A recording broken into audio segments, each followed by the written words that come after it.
परमेश्वर पिता को धन्यवाद देते हैं आज के इस महत्वपूर्ण समय के लिए जो परमेश्वर पिता ने हम सबको दिया है। और आज हम प्रकाशित वाक्य के 6वें अध्याय के 5वें पद में हम चिंतन करने जा रहे हैं। इससे पहले कि हम परमेश्वर के वचन पर ध्यान मनन करें, परमेश्वर से सहायता मांगें कि वह हमें ईश्वरीय बुद्धि दे और हम सब परमेश्वर के दिल की बातों को जान सकें। दुआ करें। सनातन सनातन काल के विराट परमेश्वर, हम आपको धन्यवाद देते हैं, आपकी आराधना करते हैं, आपकी स्तुति और तारीफ करते हैं, आपके नाम को धन्य कहते हैं। बाप, आपको ऊंचा उठाते हैं। हमारी आपसे प्रार्थना है इस समय आप अपने वचन के अनुसार हमसे बातचीत कीजिएगा।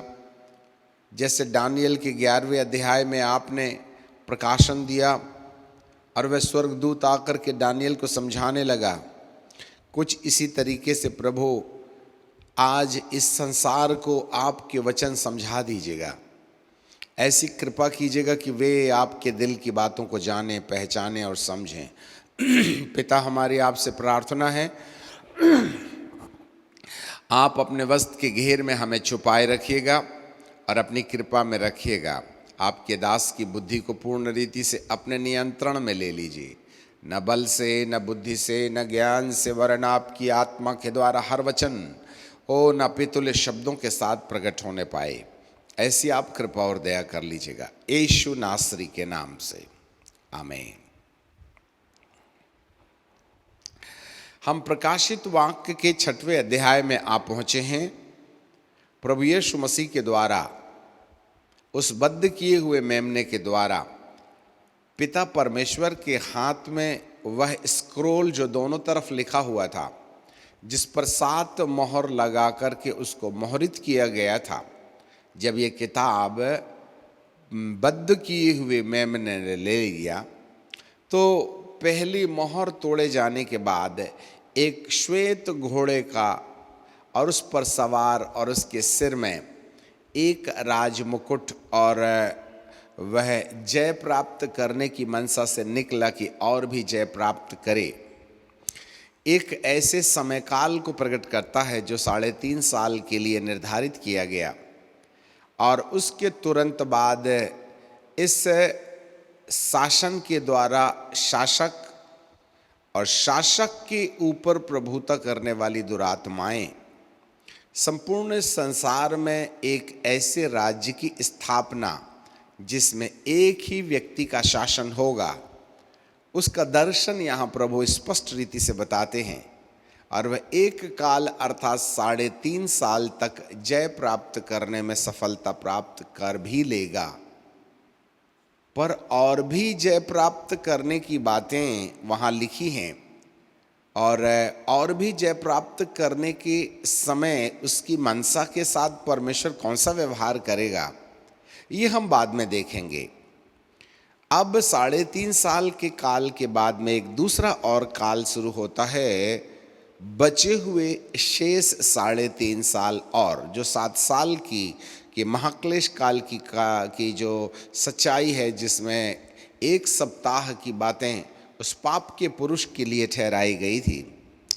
अब दूसरे अर्थात 3.5 साल के तुरंत बाद जब बहुसंख्यक लोग धरती पर इस शासक के पीछे चलने लगेंगे और उसके शासन की अधीनता में समर्पित हो जाने की कगार में होंगे, तब परमेश्वर इस संसार में एक दूसरे समय काल को शुरू करेगा। और उन वक्तों में मेल दूसरी मोहर के खोले जाने के द्वारा मेल धरती पर से उठा लिया जाएगा और इसके बाद में धरती पर अकारण पुरुष, स्त्री, बच्चे, पशु, पक्षी आपस में क्रूर व्यवहार करना शुरू कर देंगे, क्योंकि परमेश्वर की दया जो मानव के या प्राणियों के अंदर करुणामय आचरण के रूप में पाई जाती थी, उसका पलायन होना शुरू हो जाएगा, जिसके परिणाम स्वरूप जो नेचुरल या प्राकृतिक प्रेम है, प्राकृतिक चाहे वह उम्र के तकाजे हो या रिश्ते के तकाजे हो, मानववाद के तकाजे हो, धीरे धीरे ये सारा मनुष्य का विचार बदलने लगेगा और कहीं ना कहीं दुरात्माएं अपना पूरा पूरा प्रगटीकरण हर पशु पक्षी पर देंगे और वे खुखार हो जाएंगे, वे नरभक्षी हो जाएंगे और मनुष्य भी नरभक्षी हो जाएगा। एक दूसरे को वे काट काट करके खाना शुरू कर देंगे। इस प्रकार की विकृतता इस संसार के इस समय काल में दिखाई देगी। अब इसके बाद भी सब कुछ शांत नहीं हुआ है। अब 5वें पद पर अब हम चलते हैं तो तीसरी मोहर के खोले जाने की कहानी है। यहाँ बाइबल हमें बताती है, और जब उसने तीसरी मोहर खोली तो मैंने तीसरे प्राणी को यह कहते हुए सुना कि आ, और मैंने दृष्टि की और एक काला घोड़ा और उस पर सवार, हाथ में एक तराजू। तराजू जो है तौलने के लिए लिया जाता है, इसका संबंध व्यापार से है। एक तराजू हाथ में लिए हुए है और मैंने उन चारों प्राणियों के बीच में से एक शब्द सुनता कहते हुए सुना कि दिनार का सेर भर गेहूं, दिनार का सेर भर गेहूं और दिनार का सेर भर जौ और तेल और दाखरस की हानि न करना। काला घोड़ा और उस पर सवार और उसके हाथ में है तराजू। इसका मतलब है जरूर कहीं न कहीं परमेश्वर इस परिस्थिति को अनुमति देगा कि संसार के अंदर अकाल का दौर शुरू हो। अब देखिएगा 3.5 साल के जो काल थे वो तो आसानी से गुजर गए। आपको मालूम है ये सब घटना कब घट रही है? जब कलीसिया उठा ली गई है और जो अविश्वासी हैं और जो परमेश्वर के सत्य वचन के अनुसार नहीं चले वो लोग रह गए, उनके ऊपर ये अकाल का दौर चल रहा है। और बाइबल बताती है दिनार का सेर भर गेहूं। दिनार, उस जमाने में दिनार चला करती थी। अभी दिनार के बाजू में एक स्टार है और इसके बाद में स्टार का अर्थ लाइन के नीचे 18 लिखा है। देखो मत्ती 18:18। अब मत्ती की किताब के 18वें अध्याय और उसके 18वें पद पर यदि चलें तो बाइबल हमको इस प्रकार से बताती है। मत्ती की किताब 18:28 से, मुझे माफ़ कीजिएगा। परंतु जब वह दास बाहर निकला तो उसके संगी दासों में से एक को मिला जो उसको 100 दीनार धरता था। अब यहाँ दीनार के बाद में स्टार है और दीनार लगभग 8 आने का था। 8 आना, आजकल आना ख़त्म हो गया। हमें याद है आना, एक आने का मतलब होता है 6 पैसे, और 1 पैसे का आधा पैसा भी हुआ करता था और 1 पैसा का पाव पैसा भी हुआ करता था। और 1 पैसे से हमारे देखते देखते कम से कम हम 10 किलो चावल ला लेते थे। आज से 50 साल, 60 साल, 70 साल पहले, 100 बरस पहले 1 पैसे की कीमत, उसमें 10 किलो चावल आ जावे तो 6 पैसे में 60 किलो चावल आ जाए। 1 आने में 60 किलो चावल। अब आप बताइए, यहाँ लिखा है 8 आना, इसका मतलब है 1 आने में 60 किलो चावल तो 8 आने में क्विंटलों चावल। जिस दाम में लाया जाता 1 दीनार में, और बाइबल कहती है एक ऐसा वक्त आएगा कि 1 क्विंटल 2 क्विंटल अनाज की कीमत में 1 सेर गेहूं मिलेगा। एक सेर जौ मिलेगा। इसका मतलब है क्विंटलों चावल की कीमत 1 किलो में बदल जाएगी।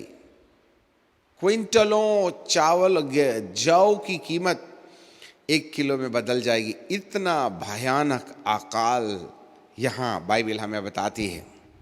ऐसा वाला अकाल अब तक धरती में कभी कहीं नहीं हुआ था। ऐसा अकाल होने की संभावनाएं हैं।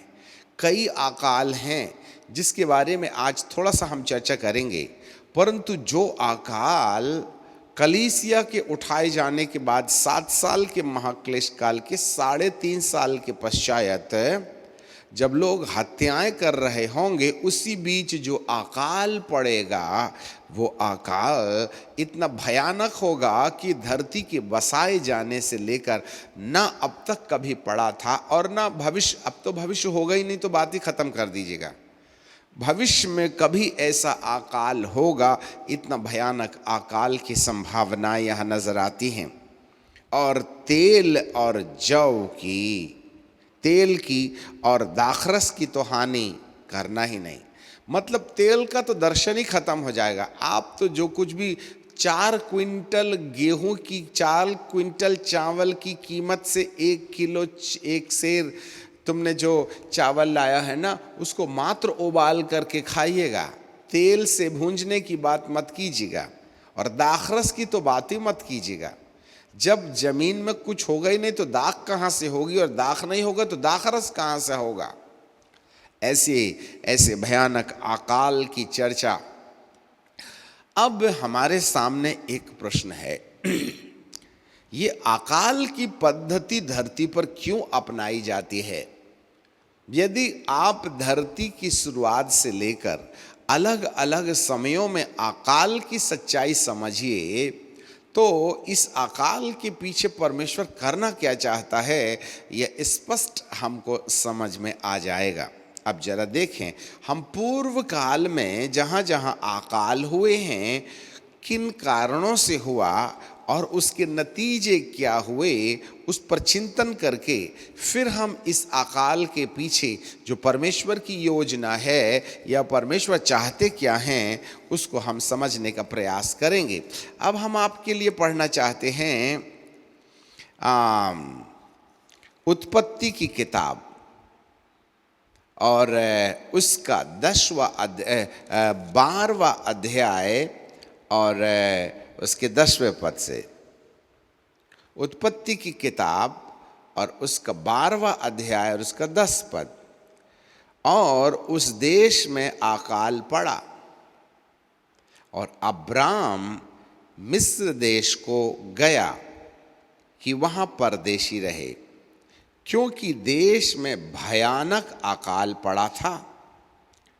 फिर ऐसा हुआ कि मिस्र से के निकट पहुंचकर उसने अपनी पत्नी सारा से कहा, सुन, मुझे मालूम है। अब इसको यहाँ छोड़ दीजिएगा। बाइबल हमें बताती है कि इस अकाल के दौरान अब्राम को विवशता मिली कि वो मिस्र देश की ओर जाए। और मिस्र एक ऐसी जगह थी जहाँ पर अभी भी हरियाली और कछारी देश होने के कारण कुछ उत्पन्न हो सकता था। इसीलिए उस देश में, अर्थात जहाँ इब्राहिम रहा करते थे, प्रतिज्ञा के देश में, उन्हें मिस्र देश जाना पड़ा। अब ये मिस्र देश में इब्राहिम को ले जाने के पीछे वास्तव में क्या उद्देश्य था?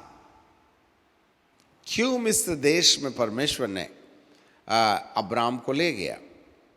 जिससे कि अब्राम की मिस्र देश में उपस्थिति उस देश को कहीं ना कहीं उसके वंशजों की संपत्ति होने के लिए दे दिया जाए। इस मनसा से परमेश्वर ने अब्राम को मिस्र देश ले गया।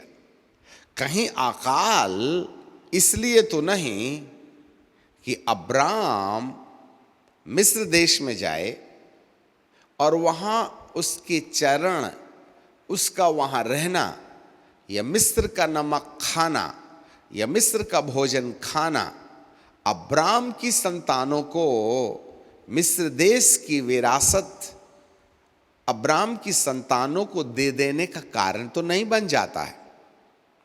शायद अब्राम के मिस्र देश जाने के कारण परमेश्वर मिस्र को अब्राम के वंशजों के हाथ में सुपुर्द कर देना चाहते थे। शायद वे रजिस्ट्री करने जा रहे हैं। याद रखिएगा, जब कभी भी अकाल हुआ तो अकाल में दो भागों में लोगों को विभाजित किया गया। एक तो वे जो परमेश्वर के लोग हैं, और जब कभी भी कोई अकाल आता है तो परमेश्वर के लोगों के लिए परमेश्वर अकाल में एक ऐसे रास्ते का चुनाव करता है कि भविष्य में अकाल की दशा में व्यक्ति, वस्तु और स्थिति को धर्मियों के पक्ष में ला करके रख देवे। दूसरे ग्रुप के वे लोग हैं जिन लोगों को परमेश्वर पिता ने अपनी व्यवस्था को टाल देने या अधर्म और अत्याचार की भयानकता मनुष्य के जीवन के अंदर जब वो देखते हैं, तब वे कहीं ना कहीं उन्हें प्रताड़ित करने के लिए, उन्हें सजा देने के लिए वहाँ भेज देते हैं। अब मैं आपके लिए एक पद पढ़ना चाहते हैं जो यहेजकेल की किताब में और उसके 14वें अध्याय में हमको पढ़ने के लिए मिलेगी। यहेजकेल की किताब और उसका 14वां अध्याय और उसका 13 पद, वहाँ लिखा है 12वें पद से, और यहोवा का यह वचन मेरे पास पहुंचा, हे मनुष्य की संतान, जब किसी देश के लोग मुझसे विश्वासघात करके पापी हो जाएं और मैं अपना हाथ उस देश के विरुद्ध बढ़ाकर उसका अन्न रूपी आधार, अकाल अन्न रूपी आधार दूर करूं और उसमें अकाल डालकर उनमें से मनुष्यों और पशुओं और दोनों को मैं नाश करूं। ठीक है। अब 21वें पद में, क्योंकि प्रभु यहोवा कहता है, मैं यरूशलेम पर अपने चारों ओर दंड पहुंचाऊंगा, अर्थात तलवार, अकाल, दुष्ट जंतु, मरी, जिससे मनुष्य और पशु सब उसमें से नाश हो जाएं। अब यहाँ पर जब कभी भी मानव सृष्टि परमेश्वर के विरुद्ध दानवीय तांडव मचाना शुरू कर देती है, जब कभी भी सृष्टि सृष्टिकर्ता के विरुद्ध खड़ी हो जाती है, जब कभी भी सृष्टिकर्ता की आवाज सृष्टि को सुनाई नहीं देती है, तब परमेश्वर इस सृष्टि को समझाने के लिए उन्हें इन विपरीत परिस्थितियों में डाल देते हैं जो भौतिक हैं, जिससे कि उनका आत्मिक नुकसान ना होने पाए। इसलिए बाइबल कहती है कि हे मनुष्य की संतान, 14-13 में, जब किसी देश के लोग मुझसे विश्वासघात करके पापी हो जाएं और मैं अपना हाथ उस देश के विरुद्ध बढ़ाकर अन्न रूपी आधार को दूर करूं और उसमें अकाल डालकर उन मनुष्यों और पशुओं को नाश करूं।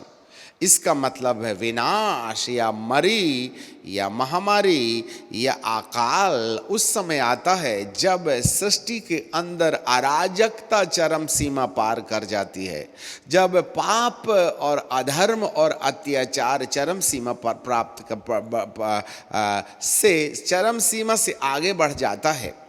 ये दो प्रकार के लोग हैं, एक तो धर्मी लोग हैं और दूसरे जो हैं वे लोग जो विश्वासघाती होकर परमेश्वर के विरुद्ध बगावत करने का काम करते हैं। दो कारणों से। अब जरा देखिएगा, एक और तो बागी सृष्टि के विरुद्ध परमेश्वर का हाथ उठता है, परंतु इसी बीच जो परमेश्वर के चुने हुए लोग हैं, इस अकाल के पीछे जरूर कहीं ना कहीं परमेश्वर एक नई योजना उन पर लागू करते हैं। आपको मालूम होवे, अब्राम का मिस्र देश में चले जाना मिस्र की भूमि को रजिस्टर कर देने का कारण बन जाता है। अर्थात मिस्र परमेश्वर की ओर से चुन लिया जाता है। आपको जानकारी मिले, यदि मैं आपके लिए यशायाह की किताब निकालूं, यशायाह की किताब बुक ऑफ आइजिया एंड मुझे निकालना होगा, और chapter 19th chapter of Isaiah and verse 24। उस समय इज़राइल और मिस्र और असुर तीनों मिलकर के पृथ्वी के लिए आशीष का कारण बनेंगे,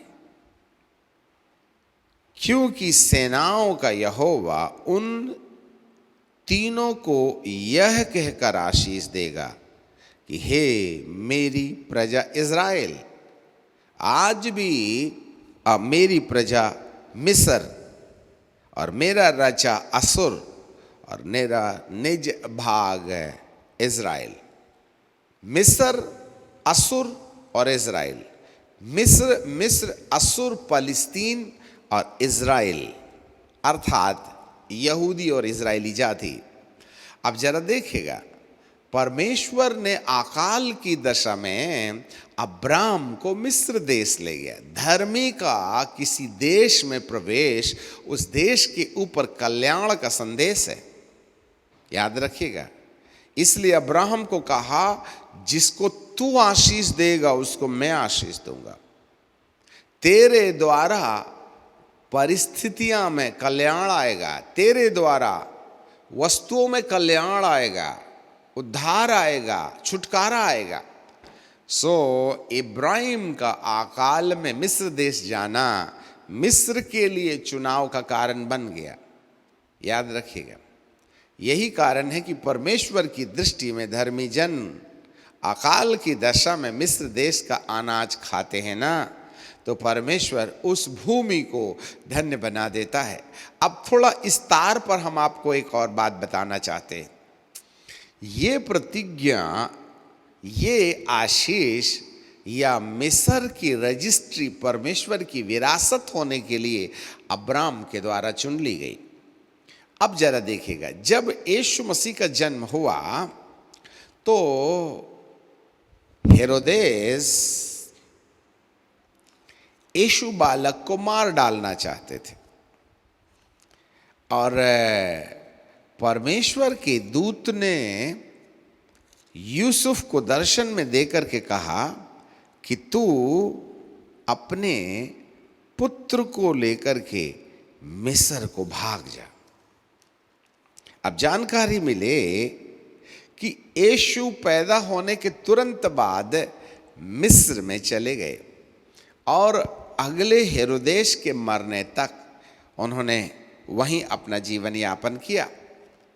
अब क्यों प्रभु यीशु मसीह ने, क्यों परमेश्वर पिता ने यीशु को जब वे बालक ही थे उन्होंने मिस्र देश जाने का प्लान किया, और कोई दूसरी जगह नहीं थी छुपने के लिए, मिस्र ही थी क्या, जिससे कि भौतिक प्रतिज्ञाएं जो अब्राहम के द्वारा दी गई थी उसको यीशु मसीह सेवकाई से पहले रजिस्टर करने चले जाते हैं, मोहर लगा करके, कि मिस्र एक दिन परमेश्वर का होगा।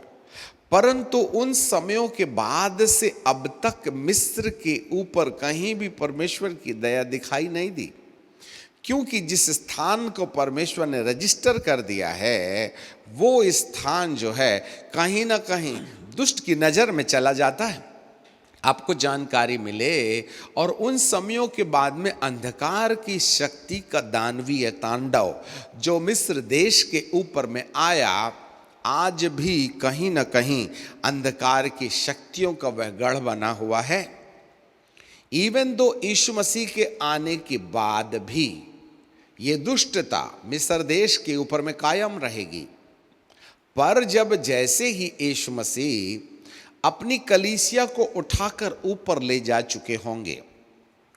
तब जब ये वर्ल्ड वाइड राजनीति सिमट कर एक व्यक्ति के हाथ में चली जाएगी, जिसको पाप का पुरुष और विनाश का पुत्र कहते हैं, और वह शासक बनकर के 3.5 साल में संपूर्ण धरती को अपने अधिकार में ले लेगा, ऐसी दशा में उसके मंसूबों को, उसके दर्शन को हिला देने के लिए परमेश्वर कहीं ना कहीं अकाल की परिस्थिति, जो दुष्ट आत्मा की तरफ से नहीं है। जरा देखिएगा, यहाँ पर दूसरी मोहर के खोले जाने के वक्त मनुष्य के दिमाग में जो विकार आ रहा है वह अंधकार की सत्ता की तरफ से है, क्योंकि दुष्ट आत्माएं मनुष्य के दिमाग के अंदर में अपना अधिकार जमा लेंगी। क्योंकि मेल उठा लिया जाएगा, तब लोग एक दूसरे की हत्या करने लगेंगे। परंतु जब तीसरी मोहर के खोले जाने की बात आएगी तो यहाँ परमेश्वर अकाल को परमिशन देगा, और इस अकाल के परमिशन में मनुष्य के घमंड को, उसकी तकनीकी को, उसकी बैसाखी को परमेश्वर तोड़ देगा।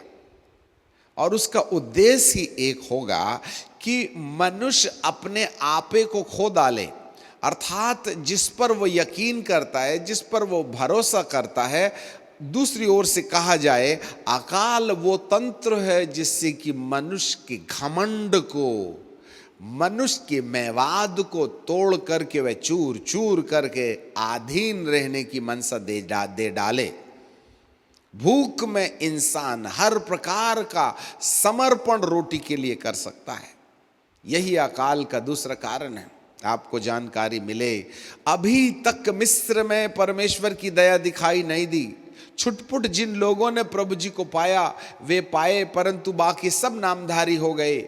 आज भी मिस्र के ऊपर कहीं परमेश्वर की दया दिखाई नहीं देती। तो ये मिस्र के अंदर जब परमेश्वर ने इब्राहिम को भेजा, अब्राम को भेजा और यीशु मसीह को भेजा और उस भूमि को अपनी प्रजा होने के लिए दे दिया, तो आखिरकार ये कब साकार होगा, कब एक्टिवेट होगा? आपको जानकारी मिले, जब 7 साल के महाक्लेश काल के बीच में ठीक अकाल की प्रक्रिया अपनाई जाएगी। मान के रखना, मिस्र के उद्धार का समय अब आ गया है। मेरे प्रियो, परमेश्वर हर विपरीत परिस्थितियों में अपने लिए भला उत्पन्न करने के योग्य बनाता है। आपको मालूम है आखिर इन विपरीत परिस्थितियों को क्यों भेजा गया और आखिर इसका कारण क्या है? मनुष्य का परमेश्वर से भटक जाना, उसका स्वाभिमानी हो जाना, उसका खुद की बुद्धि, खुद की शक्ति, खुद के ज्ञान के आधार पर जीवन जीने के रास्ते का चुनाव, और वो ऐसी दशा में परमेश्वर का विद्रोही हो जाता है। क्योंकि बाइबल बताती है मनुष्य के स्वाभिमान अर्थात अहम के कारण परमेश्वर इतने दुखी हो जाते हैं कि उन्हें परमेश्वर घमंड के कारण मनुष्य से इतना विपरीत दशा में चले जाते हैं, जहां पर परमेश्वर भी एकांत में आंसू बहा करके रोना शुरू कर देते हैं। मुझे याद आए और यदि मुझे वो पद मिल जाए तो बाइबल कहती है गर्व के कारण, जर्मया की किताब और उसका 13वां अध्याय और उसका 15 पद, book of Jeremiah chapter 13 and verse 15 है। देखो, कान लगाओ, गर्व मत करो, क्योंकि यहोवा ने यह कहा है, अपने परमेश्वर यहोवा की बड़ाई करो, इससे पहले कि अंधकार लाए और तुम्हारे पांव अंधियारे पहाड़ों पर ठोकर खाएं, और तुम प्रकाश का आसरा देखो और वह तुमको मृत्यु की छाया में बदल दे और उसे घोर अंधकार बना दे। यदि तुम मेरी सुनो तो यदि तुम मेरी ना सुनो तो मैं अकेले में तुम्हारे गर्व के कारण, अकेले मैं तुम्हारे गर्व के कारण रोऊंगा और मेरी आँखों से आंसू की धारा बहती रहेगी, क्योंकि यहोवा की भेड़ें बद्ध कर ली गई हैं। ये बंधुआ कर ली गई हैं। परमेश्वर की भेड़ों की बंधुआई का रहस्य कहाँ है? गर्भ में।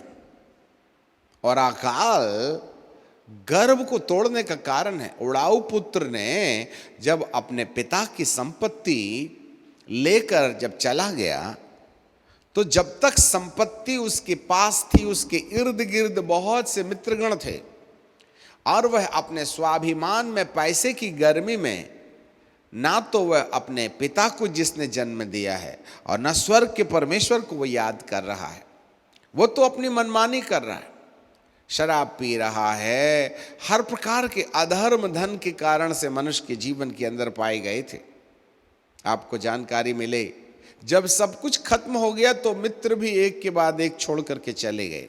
तब उसे नौकरी ढूंढनी पड़ी, और नौकरी भी मिली तो सूअर चराने की। इससे घटिया नौकरी और कुछ नहीं हो सकती है। और सूअर एक अशुद्ध जानवर समझा जाता है, जिसकी चरवाही करना सबसे निकृष्ट काम समझा जाता था उस युग में। आजकल तो करोड़पति लोग सूअर पालना शुरू कर दिए हैं, सफ़ेद वाले। चलिए, ये हाइब्रिड हैं, पहले काले ही हुआ करते थे। आगे चलते हैं।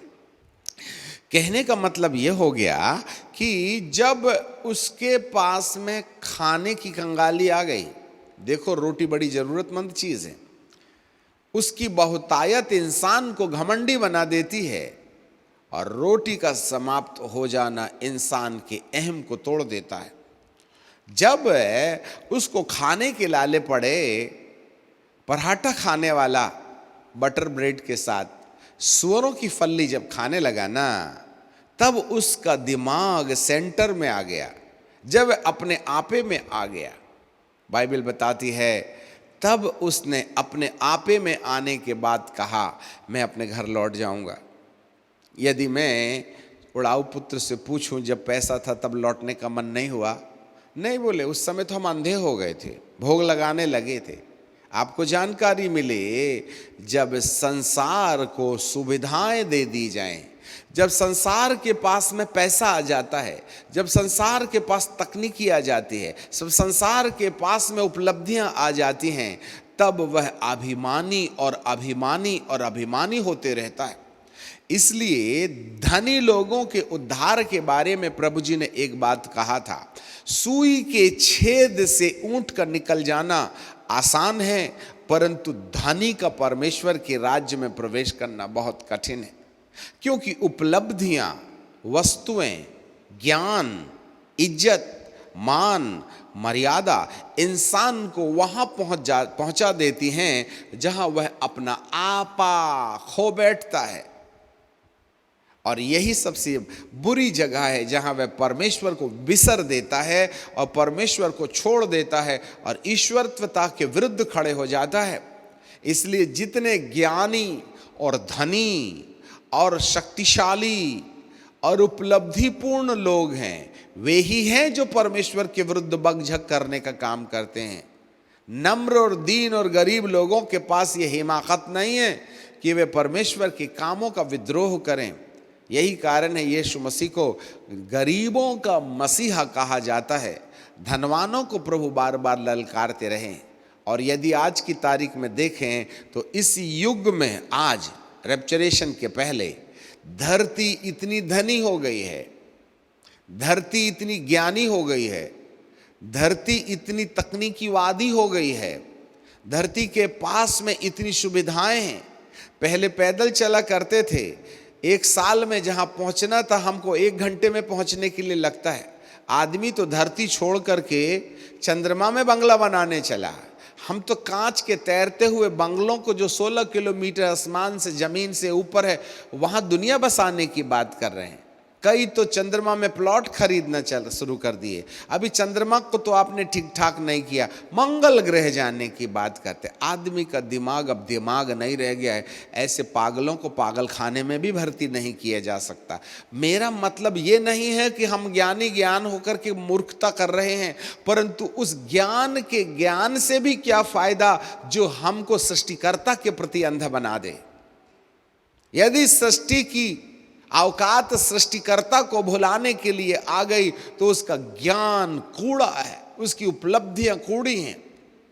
अर्थात प्रभु ने ये नहीं कहा कि तुम धन इकट्ठा ना करो, प्रभु ये नहीं कह रहे कि तुम मूर्ख बने रहो, प्रभु ये नहीं कहते कि तुम्हारे पास खाने को कुछ ना हो, परंतु यहां शर्त है, यदि कोई मुझे याद करे या मेरी व्यवस्था के अनुसार चले तो तेरी तकनीकी तेरे लिए लाभ का विषय होगा, तेरा ज्ञान तेरे लिए लाभ का विषय होगा, तेरी दौलत तेरे लिए आनंद भोगने का कारण बन जाएगी। परंतु यदि तू अपनी तकनीकीवाद के आधार पर, ज्ञानवाद के आधार पर, पहुंचवाद के आधार पर, बुद्धिवाद के आधार पर मुझे विसर देगा तो मैं सब कुछ तेरे पास है उसको कूड़ा समझना शुरू कर दूंगा। याद रखिएगा, बाप के पैसे से बेटे को अपनी जिंदगी गुजर बसर करने में समस्या नहीं थी, परंतु अपने पास में दौलत के कारण उड़ाऊ पुत्र का माथा तो तीसरे आसमान पर चढ़ गया था ना, वही तो सबसे बड़ी समस्या है। तब परमेश्वर ने उसके दिमाग को सही ठिकाने लाने के लिए ऐसे रास्ते का इस्तेमाल किया जहां पर वह सुअरों की फल्ली खाने के वक्त अपने दिमाग में अपने आपे पर आते हुए देखता है कि मैं अपने पिता के पास जाऊंगा और पिता से विनती करूंगा कि वह मुझे नौकर रख ले, कम से कम फल्लियों से तो अच्छा सूखी रोटी मिलेगी, पराठा ना भी मिले तो चलेगा ना, पर रोटी तो मिलेगी, यहाँ तो रोटी भी नहीं मिल रही ना। ऐसे समय में उसने अपने पिता के पास जाने का निश्चय किया। अकाल की दशा में इंसान अपने आपे में आना शुरू हो जाता है। आपको जानकारी मिले कि 7 साल के महाक्लेश काल के अंदर 3.5 साल के क्लेश काल में इस श्वेत घोड़े पर विराजमान, श्वेत कपड़े पहने, जिसके सिर में एक मुकुट था और जिसके हाथ में धनुष था, उसने अपने अनुयायियों को इतनी प्रतिष्ठा दे रखा था, इतनी प्रतिष्ठा दे रखा था कि वे कहीं ना कहीं उस प्रतिष्ठा के कारण इतने अंधे हो गए थे कि उनको कुछ समझ में नहीं आता था। अर्थात जितने लोग रह जाएंगे उन सारे लोगों को कहीं ना कहीं ये ख्रिस्त विरोधी इतनी धन दे देगा, इतनी संपत्ति दे देगा, इतनी दौलत दे देगा कि वे अपने आपे से बाहर चले जाएंगे और अपने आप को ईश्वर समझ बैठने का काम करने लगेंगे। यदि मुझे वो पद मिल जाए जो दानियल की किताब में है तो यस, यदि आप दानियल की किताब और उसके 11वें अध्याय में आ जाएं तो वहां बाइबल का परमेश्वर 33वें पद में कहता है, और लोगों के सिखाने वाले बुद्धिमान जन बहुतों को समझाएंगे, तो वे बहुत दिन तक तलवार से छेदे जाकर आग में जलकर बंधुए होकर लुटकर बड़े दुख में पड़ेंगे। और जब वे दुख में पड़ेंगे तब थोड़ा संभलेंगे और बहुत से लोग चिकनी चुपड़ी बातें कहकर उससे मिल जाएंगे। किससे मिल जाएंगे?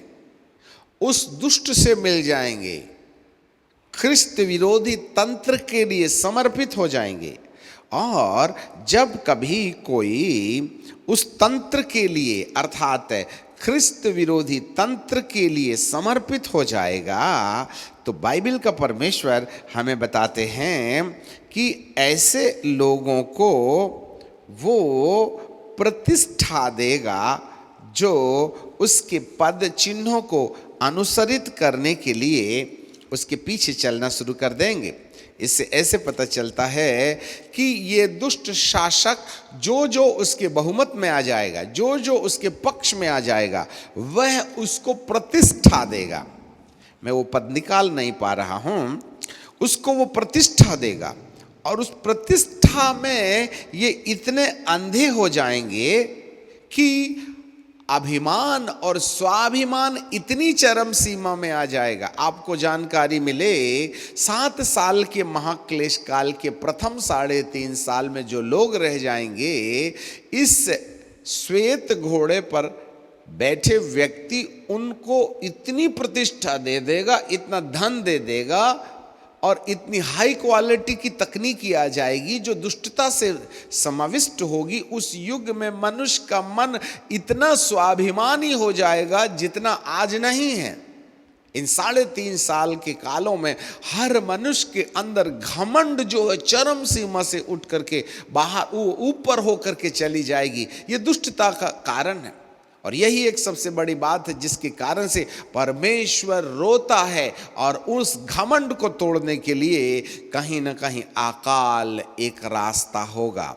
उड़ाऊ पुत्र के समान आपको जानकारी मिले, यहाँ 2 प्रकार का काम हो रहा है। परमेश्वर मनुष्य के स्वाभिमान को तोड़कर, उसके गर्व को तोड़कर नम्र बनाने के लिए इन तमाम विपरीत परिस्थितियों को जन्म दे रहा है। ये था पहला अकाल। धर्मी जन के लिए मिस्र की रजिस्ट्री, परंतु अधर्मियों के लिए विनाश, इसलिए क्योंकि उन्होंने परमेश्वर की व्यवस्था को तज दिया है। ये पहला अकाल रहा है। अब हम दूसरे अकाल की तरफ चलते हैं, ठीक है। यदि मैं आपके लिए उत्पत्ति की किताब और उसके 26वें अध्याय पर हम चल पड़ते हैं। एक और अकाल कुछ लोगों के लिए स्वाभिमान को तोड़ने का कारण है, सजा देने का कारण है, और दूसरी ओर धर्मियों को धार्मिकता पर लाने का रास्ता है। उत्पत्ति 26 अध्याय। अब ये दूसरा अकाल है और उस समय देश में बड़ा अकाल पड़ा और उस पहले अकाल से अलग था जो इब्राहिम के दिनों में था। इब्राहिम के दिनों में अकाल ने इब्राहिम को मिस्र देश पर विरासत पर सील करने के लिए परमेश्वर ने भेजा। अब यहाँ पर उसके बेटे इसहाक का काम है। लिखा, सो इसहाक गरारी को फलिस्तीन की राजा अबीमेलेक के पास गया।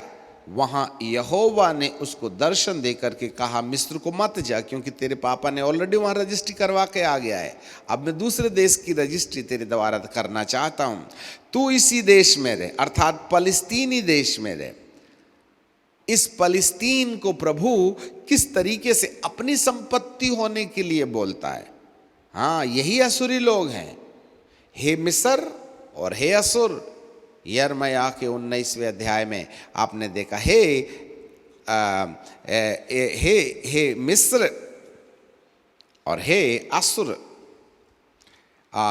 यशायाह की किताब फिर से वही निकाल लें, देखिएगा किस तरीके से वर्षों 19 अध्याय 24 पद 25 पद, सेनाओं का यहोवा इन तीनों को यह कहकर आशीष देगा, धन्य हो मेरी प्रजा मिस्र और मेरा रचा हुआ असुर। असुर फलिस्तीनी, इस्माइलीज। जी हाँ, फलिस्तीन देश में रह, तू इसी देश में रह, मैं तेरे संग रहूंगा फलिस्तीन में। अकाल में इसहाक को फलिस्तीन के देश के अबीमेलेक के पास भेज करके प्रभु क्या करना चाहते हैं? तुझको यहीं आशीष दूंगा और ये सब देश मैं तुझको और तेरे वंश को दूंगा, और जो शपथ मैंने तेरे पिता इब्राहिम से खाई थी उसको मैं पूरा करूंगा। तेरे पिता के मिस्र विजिटेशन से मैंने मिस्र को अपना बना लिया, और अब मैं तुझे अर्थात अब्राम के पुत्र को दूसरे अकाल के अंतर्गत मैं फलिस्तीन देश में भेजकर वहां रजिस्ट्री करने जा रहा हूं कि ये फलिस्तीन देश मेरा हो जावे। परंतु जैसे मिस्र अब तक जो है प्रभु के अनुग्रह में नहीं आया, आज मिस्र को प्रभु जी ने कहा था कि मिस्र और अशुर और इज़राइल मेरा भाग होंगे, और 24वें पद में यशायाह 19:24, उस समय इज़राइल, मिस्र और अश्शूर तीनों मिलकर के पृथ्वी के लिए आशीष का कारण होंगे। आज की हालात में तो मिस्र और अश्शूर और इज़राइल कहीं भी धरती के लिए आशीष का कारण नहीं, और ये तीनों समुदायों को ख्रिस्त विरोधी तंत्र ने ट्रैप करके रखा है। चाहे आप मिस्र में चले जाएं तो सबसे ज्यादा दुष्ट आत्माओं का डेरा यहां है, चाहे फलस्तीन में चले जाएं तो फलस्तीनी ख्रिस्त विरोधी आत्मा के तंत्र के अंदर में है असुरी लोग, जिसको इस्माइलीस भी कहा जा सकता है। उन्होंने पुत्र यीशु की सच्चाई को परमेश्वर के पुत्र के रूप में स्वीकार करने से इनकार कर दिया। धरती की लार्जेस्ट पॉपुलेशन आज ख्रिस्त विरोधी तंत्र के कब्जे में चली गई है। ऐसी दशा में कहीं ना कहीं जिस अश्शूर को अर्थात फलस्तीन को अकाल के समय इसहाक ने जाकर वहां रहना और डेरा लगाना शुरू किया, परमेश्वर उस चुनाव को कर रहे हैं। पर अभी तक फलस्तीन कहीं भी धरती के लिए आशीष का कारण नहीं बना, परंतु आने वाले समय में जब कलीसिया उठा ली जाएगी, जब धरती के ऊपर 7 साल के महाक्लेश काल के दौरान 3.5 साल में इंसान का स्वाभिमान चरम सीमा से आगे बढ़ जाएगा, तब हत्याओं के दौर के तुरंत पश्चात हत्याओं के दौर पर ही जो अकाल आएगा, काला घोड़ा, यहां पर इन तीनों कौमों को प्रभु उद्धार के अनुभव में लाने के लिए इनके स्वाभिमान को तोड़ने का काम करेगा। बारीकी से समझ लीजिएगा। एक और 7 साल का महाक्लेश काल अधर्मियों के लिए सजा का कारण बनेगा। ख्रिस्त विरोधी तंत्र के अधीन होकर, ख्रिस्त विरोधी के पक्ष में होकर भावना समर्पित करने और उसकी मोहर को अपने ऊपर लेने के कारण वे विनाश लीला को अपने लिए प्रिजर्व कर देंगे, सुरक्षित कर देंगे, अनंत काल की मृत्यु निश्चय कर लेंगे। परंतु उसी बीच में परमेश्वर इन 3 कौमों के लोगों को, मिस्रियों को, अश्शूरियों को और इज़राइलियों को कहीं ना कहीं इस अकाल के दौरान घमंड को तोड़कर उन्हें अपने आपे में आने का रास्ता बनाएंगे। आम के आम और गुठलियों के दाम परमेश्वर एक ही गोली से 2-2 चिड़िया गिराता है। एक और तो अधर्मियों को वह निश्चय करने, अधर्मियों को उनके अधर्म की सजा देते हैं, परंतु दूसरे ओर से परमेश्वर धर्मियों को उनके आपे में लाने का प्रयास करते हैं, जिससे कि वे उड़ाऊ पुत्र के समान अपने परमेश्वर के पास लौट आए। आपको जानकारी मिले, जो परमेश्वर की ओर से प्रतिज्ञा के आधार पर चुने गए लोग हैं, वे कहीं ना कहीं नाकाल के अंदर अपने आपे में आने का कारण बन जाएंगे, चाहे वे मिस्री हों, चाहे वे अश्शूरी हों, चाहे इज़राइली हों। यही कारण है मिस्र, अश्शूर और इज़राइल यीशु मसीह के आगमन के पहले उद्धार पाने में नगण्य लोग होंगे, परंतु इन 7 साल के महाक्लेश काल में जब अकाल का समय दौर शुरू होगा, परमेश्वर इन 3 समुदाय के लोगों के स्वाभिमान को तोड़ने के लिए इस अकाल का सदुपयोग करना शुरू करेगा। एक और तो 666 लगाए नंबर वाले लोगों के लिए नरक की नियुक्ति की जाएगी, दूसरे ओर से उसके चुने हुए लोगों को अपने आपे में लाने के लिए विपरीत परिस्थितियां परमेश्वर का हथकंडा बन जाएंगी। इसलिए परमिटेबल सिचुएशन एक और धर्मियों के लिए, देखो अब अकाल अब्राम को मिस्र देश ले जाकर उस देश की भूमि को अख्तियार करने की रजिस्ट्री कर देता है। यहाँ पर इसहाक को अकाल के वक्त में परमेश्वर पिता ने फलस्तीन देश के राजा अबीमेलेक के पास जाने बोला, मिस्र नहीं जाना, ऑलरेडी रजिस्ट्री हो गई हो वहाँ की, यहाँ वाली करो आप। तो 3 पद में लिखा है, तू इस देश में रहेगा और मैं तेरे संग रहूँगा और तुझे आशीष दूंगा, ये सब देश तुझको और तेरे वंश को दूंगा, जो शपथ मैंने तेरे पिता इब्राहिम से खाई थी उसे मैं पूरा करूंगा, और मैं तेरे वंश को आकाश के तारागणों के समान बनाओ करूंगा, और मैं तेरे वंश को इस देश को दे दूंगा, और पृथ्वी की सब जातियां तेरे वंश के कारण अपने आप को धन्य कहेंगी। जी हाँ, इसहाक की संतानें अब धरती पर अकाल में फलस्तीन देश पर जाने के द्वारा उस देश को कहीं ना कहीं पालित करने का कारण बन रहे हैं। अब तीसरा अकाल, ये जो तीसरा अकाल है हम शॉर्ट करना चाहेंगे, और इस तीसरे अकाल की शुरुआत होती है इब्राहिम के बाद इसहाक और इसहाक के बाद याकूब। कहानी जैसे हम समझ लें, उसको आप घर में पढ़ते रहिएगा। इसहाक के युग में फिर एक बार अकाल का दौर शुरू होता है। इसहाक के पुत्र याकूब और याकूब के 12 पुत्र जब उत्पन्न होकर युवा हो गए, तब एक और अकाल उत्पत्ति के 41वें अध्याय में हमको देखने के लिए मिलता है।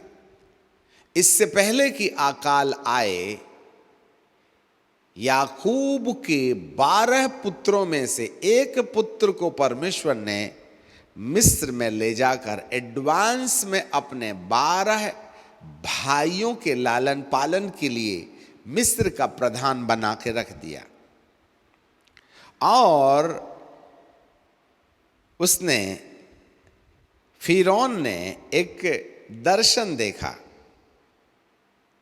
7 गायें मोटी और 7 गायें पतली।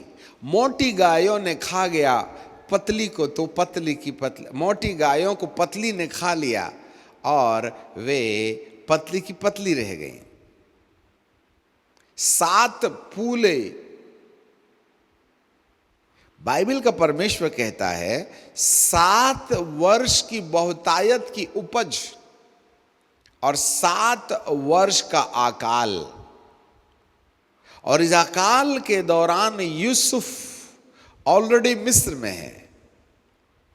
तब याकूब के 12 पुत्र रोटी के लिए मिस्र देश में गए, और आपको जानकारी मिले ये बात परमेश्वर ने अब्राम को बहुत पहले कह रखा था कि तेरे वंश के लोग 400 साल तक के लिए गुलामी में जाएंगे, और उस गुलामी का जो आधार है, और वो आधार ये है, यदि मैं उत्पत्ति की किताब उसके 15वें अध्याय पर चल पड़ें और उसके 90वें पद में, जब परमेश्वर ने अब्राम को कहा कि मैं तेरे लिए तेरे ही द्वारा एक निज पुत्र दूंगा, तो अब्राम ने कहा कि मैं कैसे जानूं कि तू मुझे, मैं तो सोचा था मेरा भतीजा लूत मेरी जगह में शासन करेगा, फिर एलियाजर शासन करेगा, परंतु आखिर में परमेश्वर ने कहा ना ना ना ना, ये तेरे घर के वारिस नहीं होंगे,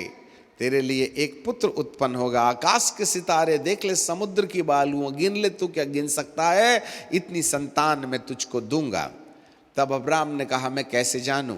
तब 90वें पद में लिखा है यहोवा परमेश्वर ने कहा 7वें पद से, और उसने उससे कहा मैं कहता हूँ मैं वही यहोवा हूँ जो तुझे कसदियों के उर्देश से निकाल ले आया था, और तुझे इस देश का मैं अधिकार दूंगा। उसने कहा कि हे प्रभु यहोवा, मैं कैसे जानूं इसका अधिकारी होऊंगा।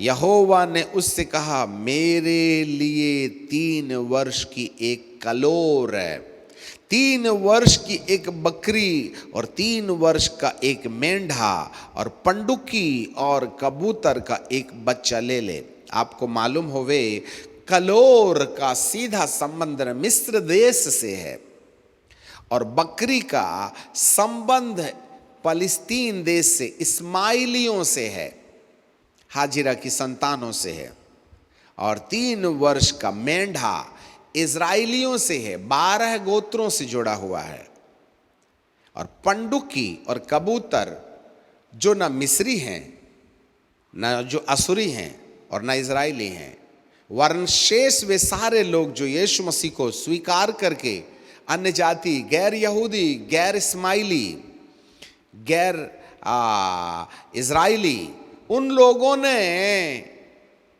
बेटों की रोटी कुत्तों को नहीं दी जाती ना, तो परंतु कुत्ते भी तो चूर चार करके खा लेते हैं ना। इन तीनों कौमों के लोगों ने परमेश्वर की सत्यता का जो बहिष्कार किया, जिसका चुनाव अब्राहम, इसहाक और याकूब के द्वारा कर लिया गया था, हम सब लोग जो यीशु के दूसरे आगमन में उठा लिए गए, वे सब अन्य जातियों में से आते हैं और हम लोगों ने उसका आनंद उठा लिया।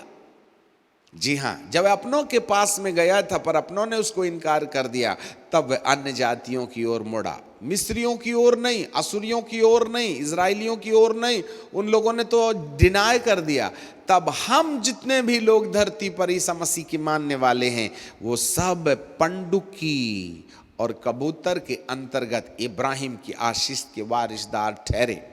आपको जानकारी मिले, इस समय जब इन बलिदानों को करने के बाद अब्राम गहरी नींद में था। बाइबल बताती है जब सूर्य अस्त होने लगा, अब्राम को भारी नींद आई और देखो अत्यंत भय और अत्यंत अंधकार ने उसे छा लिया।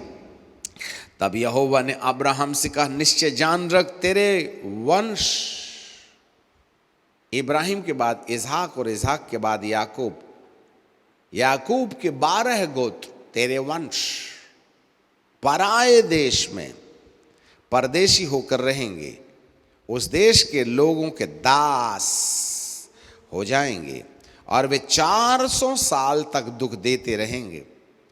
फिर जिस देश के दास वे हो जाएंगे, मैं उनको दंड दूंगा 10 विपत्ति से, और इसके पश्चात बड़ा धन लेकर के, यहां बड़ा धन लेकर के वे निकलेंगे।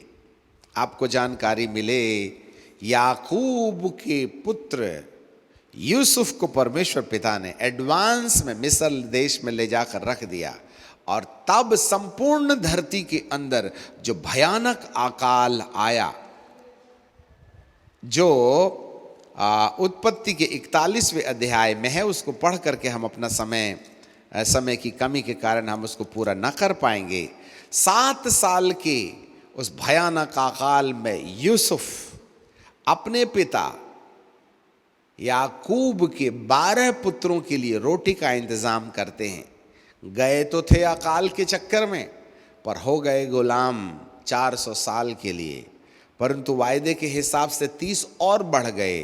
बाइबल कहती है जब मिस्र से इजराइलियों को निकाला गया तो ये 70 लोग गए थे। वहाँ से वापस होने के वक्त वे 22 लाख लोग थे, उससे भी ज़्यादा। 430 साल में 70 की गिनती 22 लाख लोगों में बदले, और जब वे वापस आए तो मिस्र को पूरा लूट लिया। शायद मिस्रियों के पास जो कपड़े थे वो छोड़कर उनके पास कुछ भी ना बचा। आपको जानकारी मिले, धनी बनाने के लिए ले गया परमेश्वर। हे मिस्र, तू मेरा है।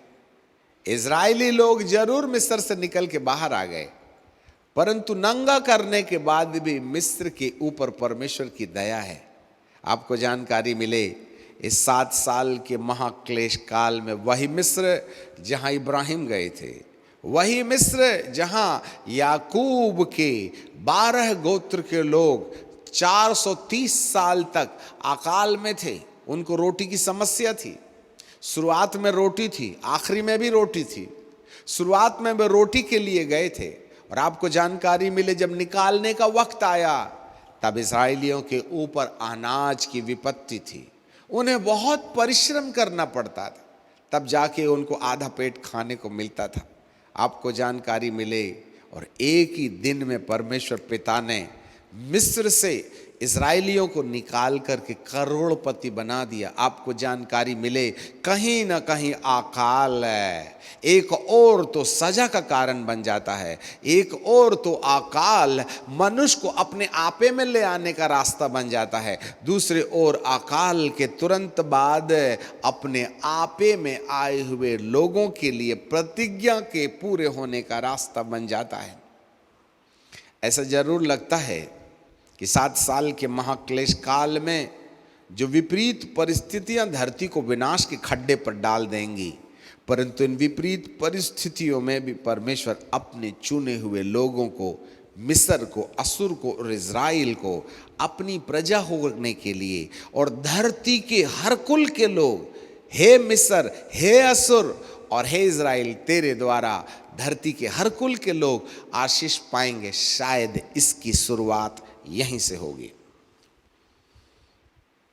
तीसरी मोहर के तोड़ने के बाद देखिएगा 3.5 साल के काल तो भ्रम के गुजर गए। इसमें इस मिस्री, असुरी और इजरायली सब उसके लिए समर्पित हो जाएंगे।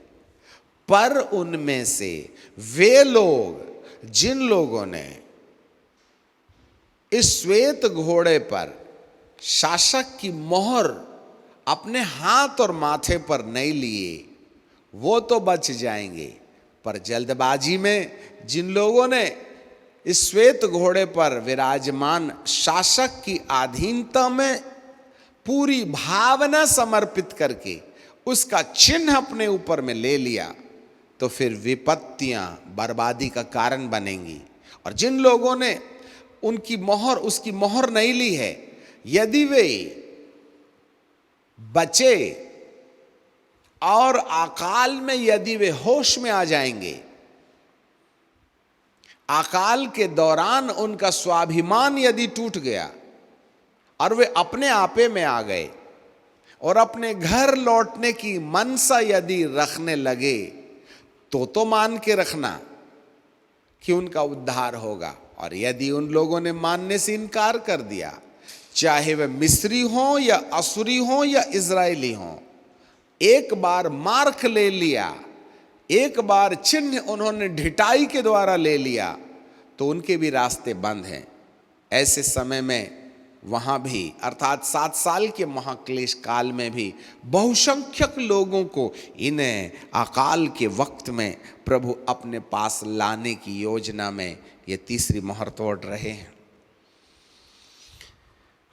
कई बार परमेश्वर की परमेश्वरत्वता पर चिंतन करते करते ऐसा लगता है, ऐसे बुद्धिमान परमेश्वर।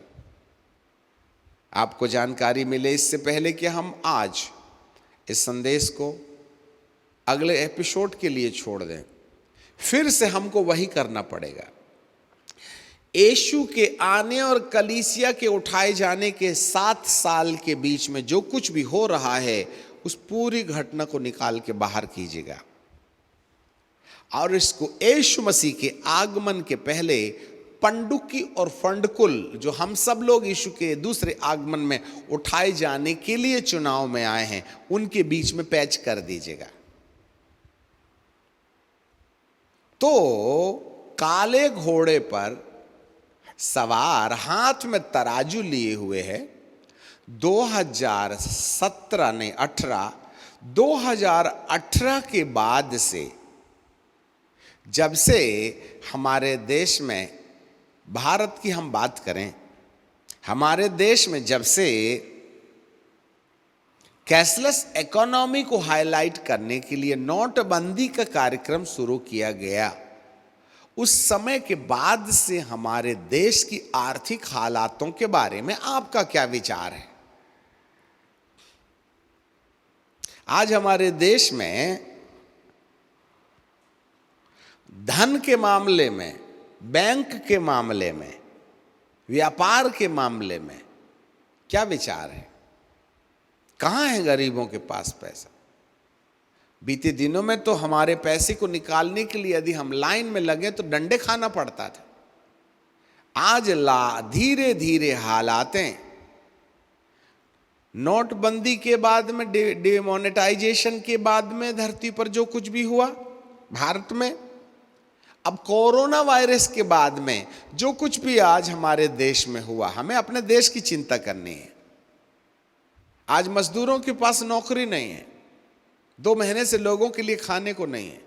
भारी मात्रा में लोग भूख के लिए, रोटी के लिए आत्महत्या कर रहे हैं, क्योंकि उनके पेट के अंदर आग बुझाने के लिए पानी छोड़ के और कुछ नहीं है। कितने लोग फांसी दे रहे हैं, कितने लोग कुएं में डूब के मर रहे हैं, कितने लोग आत्महत्या कर रहे हैं। आपको क्या लगता है, काला घोड़ा यीशु के आगमन के पहले दिखाई नहीं दे रहा क्या?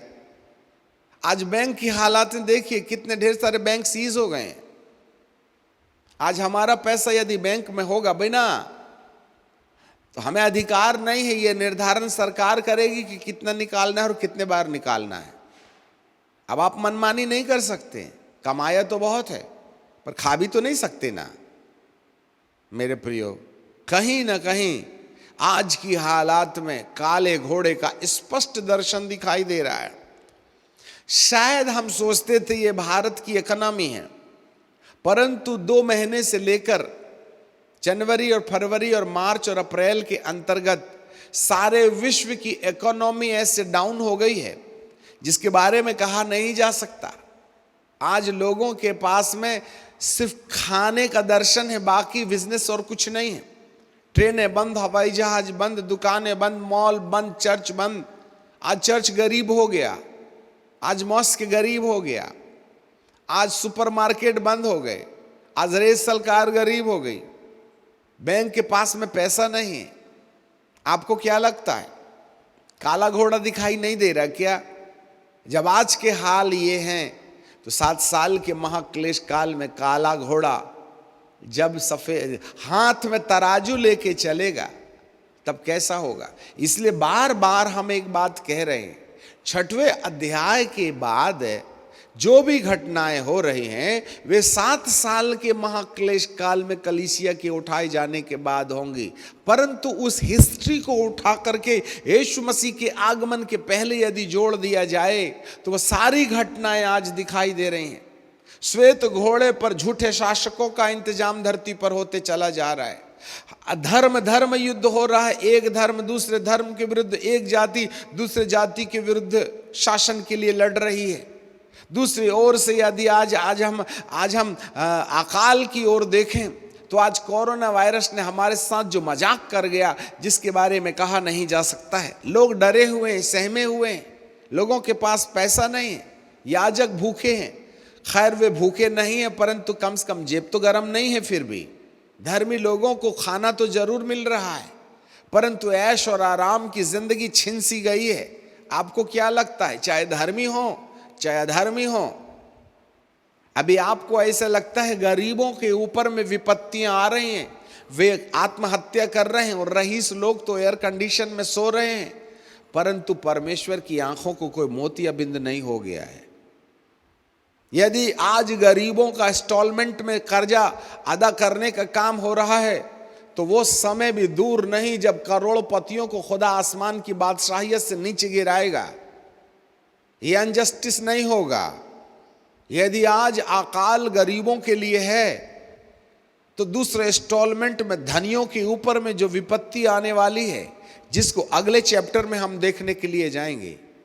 आए तमाम धनी लोगों, आए तमाम करोड़पतियों, यदि आज तुम सुख और खुम्मस में हो, यदि तुम सुरक्षित महसूस करते हो तो परमेश्वर कोई नींद नहीं ले रहा है। यदि गरीबों के ऊपर में पश्चाताप के बाबत उनको अपने आपे में आकर परमेश्वर को खोजने के इस प्रोसेस में यदि गरीबों का नंबर है, तो रईसों के लिए और धनवानों के लिए जो आज धन का भोग लगा रहे हैं, परमेश्वर उनके लिए अंधा नहीं हो गया है। वक्त का इंतजार कीजिएगा। अगले चैप्टर में जाइए, कैसे बाबुल के ऊपर में भयानक विपत्ति आएगी, कैसे इस ख्रिस्त विरोधी तंत्र के ऊपर में विपत्ति आने वाली है। ये बचे 3.5 साल के अंदर जो 7 मोहरों का खोला जाना, जिसमें से 3 हो गई हैं, 2 हो गई हैं, 7 मोहरों का खोला जाना, 7 तुरहियों का बजाया जाना और 7 कटोरे का उंडेला जाना। ये अंतिम कटोरा उंडेला जाएगा उन तमाम करोड़पतियों के ऊपर में जिसमें धरती की कोई भी ताकत उनको बचा नहीं सकेगी। परमेश्वर धर्मी न्यायी है, वह वक्त के अनुसार अलग अलग स्टेंजर में काम करता है। मेरे प्रियो, अकाल अपने आपे में आने का कारण है। उड़ाऊ पुत्र को अकाल ने अपने आपे में ले आया। अब अकाल ने इब्राहिम को मिस्र देश ले गया। अकाल ने इसहाक को फलस्तीन देश में ले गया। अकाल ने याकूब को मिस्र देश में ले जाकर लूट करके बड़ी संपत्ति ले आने का कारण बनाया।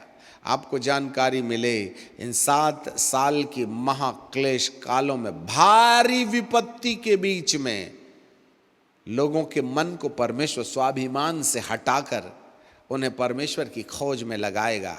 परंतु एक बात याद रखिएगा, इन 7 वर्षों के बीच में लौट के आकर परमेश्वर के पास फिर के आने वालों को भारी भुगतान करना पड़ेगा, भारी चुकारा देना पड़ेगा। इसलिए मैं आपसे सलाह मशवरा करते हुए कहना चाहता हूँ, रेप्चरेशन के पहले वाले अकाल में ही आपको ईश्वर सद्बुद्धि दे दे कि आप उद्धार के रास्ते पर चल पड़ें। बाद वाला अकाल भयानक होगा। उस अकाल में तो माँ अपने बच्चे को काट लेगी और पति और पत्नी दोनों मछलियों के समान उनके पुट्ठों को सेक सेक करके तल तल के खाएंगे। इतनी क्रूरता के बाद उद्धार पाने वालों को बुद्धिमानों की लिस्ट पर नहीं रखा जा सकता है। अभी समझ लेना आपके लिए बुद्धिमानी है। अभी ही अपने स्वाभिमान का इंतजाम करें। जब ये छुटमुट अकाल है, जब इस अकाल में परमेश्वर संकेत दे रहा है अपने स्वाभिमान के खिलाफ युद्ध छेड़ दें, अपने आप को नम्र बना लें, अपने आप को छोटा बना लें। नहीं तो रेप्चरेशन के बाद में जो अकाल होगा वो बड़ा दुखदाई होगा। वहां उद्धार इतनी आसानी से नहीं मिलेगा, वहां भुगतान करने के बाद उद्धार मिलेगा। अभी तो तीसरी मोहर में ही हमारा ना हिसाब हो गया है। अभी और क्या कुछ होगा आगे चल करके देखिएगा। ये 7 साल के महाक्लेश काल में होने वाली घटनाएं साफ साफ यीशु के आगमन के पहले दिखाई दे रही हैं। वैसे भी आज की तारीख में माता और पिता और बेटे और बेटी और भाई और बहन के रिश्तों में इतने नाजुकता पाई जाती है कि कब कहाँ क्या हो जाए कुछ समझ में नहीं आता है। क्या ये सब कुछ संकेत नहीं दे रहे कि अब हमको प्रभु यीशु मसीह के आगमन के लिए तैयार हो जाना चाहिएगा? यदि 7 साल के अंदर होने वाली घटनाएं एडवांस में दिखाई दे रही हैं तो आपको क्या लगता है प्रभु यीशु के आने में कितना वक्त बचा हुआ होगा? Time is over. 11:59 हो गए हैं, 1 मिनट बचा हुआ है। अब ये कितना लंबा समय लेगा कह नहीं सकते, परंतु अब हमारे पास में ज़्यादा समय नहीं है और आने वाले समयों में शांति और विश्राम की कल्पना तो आप बंद कर दीजिएगा कि धरती फिर से वैसे होगी जैसे 2018 में थी। सपना भूल जाइए, क्योंकि परमेश्वर को जल्दबाजी है, जल्दी से धरती को उथल पुथल करके कलीसिया को तैयार करे और यीशु को धरती पर भेजकर ईमानदारों को वापस ले जाए। परंतु याजक आज भी अपनी मनमस्ती के हिसाब से अपना जीवन यापन कर रहे। वे अपने तौर तरीके बदलने के बजाय सेवकाई के तौर तरीके बदल रहे हैं। जीवन बदलने का काम नहीं रह गया है। शायद दूसरा एजेंडा बहुत करीब में है। इसी साल में ऐसी विपत्तियां जो तुम्हारी हमारी समझ से परे हैं, इंसान के स्वाभिमान को चोट पहुंचाने के लिए धरती पर भेजी जाएंगी। परमेश्वर आपके मन की आंखों को खोले। दुआ मांगे। आसमानी बाप, हम आपको धन्यवाद देते हैं। हर परिस्थितियां आपकी योजना की अनुमति के आधार पर मनुष्य का भला होने के लिए भेजी जाती हैं। पिताजी, हमें मालूम है इस कोरोना वायरस के पीछे आपकी क्या मंशा है। आप मनुष्य को लौटने का आदेश दे रहे हैं, अपने आपे में आने का आदेश दे रहे हैं। इसके बावजूद भी ढिठाई करके ये संसार इस कोरोना से बचने का उपाय कर रहा है, तो आपके पास एक और दूसरा एजेंडा है जो आगे दिखाई देगा। प्रभु, हम ज़्यादा मार खा के लौटना नहीं चाहते हैं। पहले ही इशारे में लौट जाने से हम बुद्धिमानों की लिस्ट पर रखे जा सकते हैं। हे पिताजी, आप एनीहाउ अपने बेटे यीशु को धरती पर भेजने से पहले दुल्हन को वस्त्रों के साफ करने का प्रयास कर रहे हैं। पिताजी, हम आपको धन्यवाद देते हैं, आपको महिमा और आदर देते। आपके वचन की सूझबूझ हमें दीजिएगा। यीशु नासरी के नाम से मांग लेते हैं, आमीन।